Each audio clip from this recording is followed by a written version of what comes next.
20 दिनों में सपा की 3 लिस्ट जारी हो चुकी है।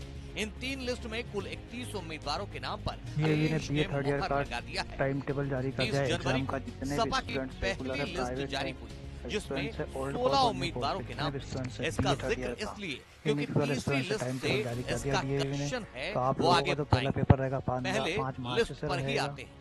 19 ये फरवरी पेपर को रहेगा दूसरी पर्सनल लिस्ट टैक्स जारी एंड हुई, प्लानिंग का। ये जो जिसमें ओपन 11 एंट्रेंस उम्मीदवारों के इलेक्टिव नाम एंड हैं डिस्काउंट और डिस्टेंस का 30 रहेगा। फरवरी को इसी प्रकार आप तीसरी लोगों का 6 लिस्ट तारीख को भी रहेगा, 7 को भी रहेगा, 9 तारीख अब को भी पहली रहेगा। लिस्ट और तीसरी ओपन लिस्ट में बेल्ट बदायूं ग्रेजुएशन सीट का को जनरल देखिए। स्टडी ऑफ 30 डांस जनवरी का की ये लिस्ट रहेगा में 7 बदायूं तारीख। से इसमें धर्मेंद्र आप लोगों यादव का टाइमिंग ये उम्मीदवार रहेगा, जो थे, पहले पेपर लेकिन का रहेगा 20 5 से फरवरी 7 की से लिस्ट 10 में रहेगा। अखिलेश ने 6 भाई तारीख वाले का 3 धर्मेंद्र से 6 यादव रहेगा, की 7 जगह तारीख वाले का चाचा भी आपका 3 से शिवपाल 6 यादव रहेगा, के और 9 हवाले तारीख वाले का भी 3 से बदायूं 6 कर रहेगा दिया। Time table. सवाल ये है कि बीते उसके 20 बाद से में 9 22 तारीख दिनों के में बाद में ऐसा आप क्या लोगों को बदल टाइम गया टेबल में कि DAV ने अखिलेश बड़ा को बदलाव बदायूं किया है। सीट पर इसके बाद इतना आपका बड़ा 1 अप्रैल से एग्जाम बदलाव स्टार्ट हो करना चुका पड़ा? है। ऐसा क्या बवाल आपका मच पेपर गया रहेगा, फिर कि 1 अप्रैल सपा से के स्टार्ट होगा, उसका टाइम सबसे रहेगा 3 बड़े से 4। सिपहसालार और जो आपका शिवपाल फिर उसके को बाद रहेगा 4 बदायूं से का 5, किला और फिर फतह उसके बाद करने जो के रहेगा लिए उतरना 2 पड़ा। तारीख को इसे जानने और समझने के लिए सपा के वो अंदर रहेगा पिछले 3 से 20 4 से बजे। 22 पेपर दिनों में आपका हुए रहेगा फाउंडेशन बड़े कोर्स का। घटनाक्रम इसी को प्रकार आप समझना लोगों का होगा, टाइम टेबल जिसका दिया गया है। कनेक्शन बदायूं से है और वोकेशनल इसका कोर्स में भी आप जवाब लोगों को 4 भी तारीख को इसी में 7 से है 9 का कि टाइमिंग है। बदायूं इसमें से आप टाइमिंग का धर्मेंद्र की बिल्कुल जगह विशेष ध्यान रखिएगा, और शिवपाल मेरे चैनल पे आप नए तो उसको सब्सक्राइब भी करिए और लाइक भी, ताकि आप लोगों को से वीडियो मिलता है। इसे इस तरह देख समझिए कि लीजिए आप बदायूं लोगों का सीट टाइम से टेबल जो स्वामी है 4 प्रसाद तारीख को मौर्य की 11 बेटी से 1 का संघमित्रा रहेगा। मौर्य 4 तारीख का जो सांसद, पेपर रहेगा उसमें लेकिन 11 अब से 1 का रहेगा। स्वामी ने सपा से इस अलग पेपर होकर को देख लीजिए, नई पेपर पार्टी बनाने का फाइनेंशियल ऐलान एंड कर इंश्योरेंस दिया का रहेगा। जो भी तो पेपर क्या रहेंगे आप लोगों को संघमित्रा 4 बीजेपी तारीख से को 3 नहीं से पिता 5 की का रहेगा। पार्टी इसी से प्रकार इसमें उम्मीदवार 6 तारीख को आपका कयासों का 11 से बाजार 2 का कर। रहेगा। 6 अगर अप्रैल को ऐसा 11 होता से 2 है का टाइम तो टेबल अखिलेश रहेगा। ने सपा और के उसके बाद इस ओपन जनरल बदायूं इलेक्टिव वाले BSc किले को स्ट्रीम्स फतह का रहेगा, करने जो के 8 लिए तारीख को चाचा रहेगा। को उसका ज्यादा टाइम दम रहेगा 11 लगा, से 2 बजे क्योंकि तक का। आशंका इस बात की भी है इसी कि प्रकार 8 तारीख को संघमित्रा रहेगा अगर 11 पिता से की 2 बजे पार्टी तक का से पेपर चुनाव रहेगा। लड़ेंगी तो ये बीजेपी पेपर रहेंगे आप बदायूं लोगों से के कोई जो है। नया उम्मीदवार उतारेगी।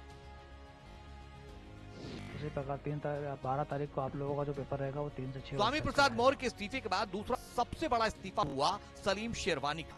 इनका भी नाता बदायूं से ही है। सपा से लगातार 4 बार और इसी बदायूं सीट से 5 बार सलीम शेरवानी ने जीत का परचम लहराया है। लेकिन पिछले दिनों ही इनका भी महासचिव पद से इस्तीफा सामने आया है, क्योंकि शेरवानी साहब राज्यसभा टिकट की आस लगाए बैठे थे। अखिलेश ने उनका सपना चकनाचूर कर दिया। भले ही सांसद ना हो, लेकिन इतने कद्दावर नेता की मुस्लिम वोटरों पर पकड़ तो होगी। इसलिए इस उम्मीद से शिवपाल को बदायूं सौंपा गया है कि वो शेरवानी को साथ ले। अब इतनी अहम सीट हो जाने के बाद इसका इतिहास जानना जरूरी हो जाता है। साल 1951 से अब तक बदायूं के मतदाताओं ने 17 बार लोकसभा चुनाव के लिए वोट दिए हैं, जिनमें सबसे ज्यादा 6 बार समाजवादी पार्टी विजयी रही। 1989 से 2019 तक हुए चुनाव में 6 बार समाजवादी पार्टी बदायूं लोकसभा सीट पर काबिज रही। साल 2019 में बीजेपी की संघमित्रा मौर्य ने 28 साल बाद बीजेपी को ये सीट वापस दिलाई। बीजेपी के चिन्मयानंद ने साल 1991 में बदायूं में पहली बार कमल खिलाया था। सलीम इकबाल शेरवानी बदायूं लोकसभा सीट पर सबसे ज्यादा 5 बार सांसद रहे। लेकिन अब 2024 के चुनाव में शिवपाल बदायूं से उम्मीदवार बनने के बाद ये वीवीआईपी और हॉट सीट शुमार हो गई है। लेकिन अखिलेश की उम्मीद पर कितने खरे उतरते हैं चाचा शिवपाल और सपा के गढ़ को यानी बदायूं के किलों को वापस सपा को दिलाने में कितने कामयाब होते हैं, ये 2024 चुनावी नतीजों के बाद पता चलेगा। भारत की बात रोहित सिंह सावल के साथ सिर्फ एबीपी न्यूज पर। इसी प्रकार आप लोगों की 27 मई को एग्जाम पूरी खत्म हो जाएगी। तो ये 3rd ईयर का जो टाइम टेबल था एबीपी गंगा खबर आपकी जुबान होता तो मैं इसमें बिल्कुल आपको वीडियो में बना कर दूंगा।